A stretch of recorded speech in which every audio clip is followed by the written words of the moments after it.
organization of over 35,000 dentists, the majority of whom are engaged in individual and private practices. We are the professionals who are out there in your communities, treating patients day in and day out. And because we establish more long-term relationships with our patients, nobody cares more about their health and welfare than we do. I'll begin by dispelling a few misconceptions.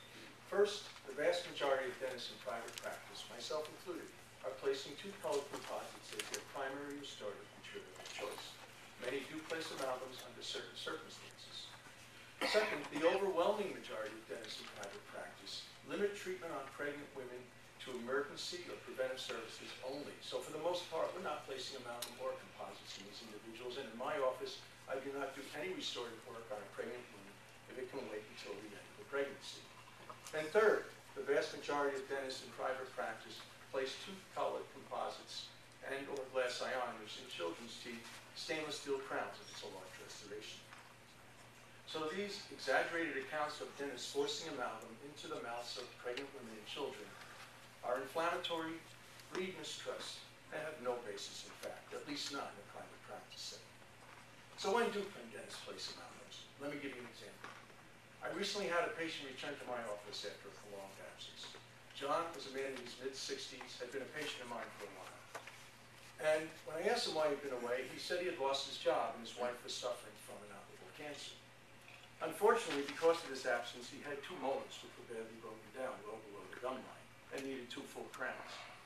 When I mentioned this to him, he replied that he had neither the time nor the money, given his wife's situation, to have this kind of dentistry done. Composites for me were not a viable option because I could not possibly maintain adequate moisture control to place these restorations as far below the gum line. However, two pin-retained amalgams could give John years of service until hopefully things got better for him. I explained this alternative to him, and I mentioned the fact that this material contained mercury, a known toxin.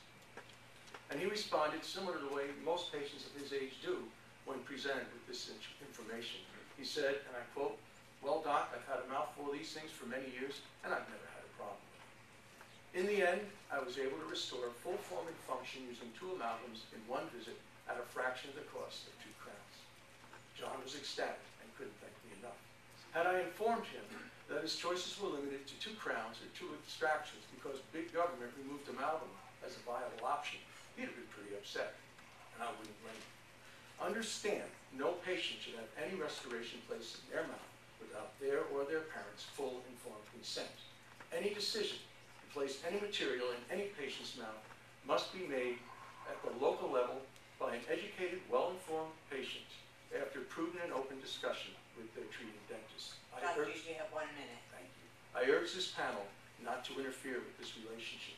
Do not posture yourself between a patient and their treating dentist. Do not deprive our patients of one of their most basic rights, the right to make their own healthcare decisions. Thank you. I have written material for you as well.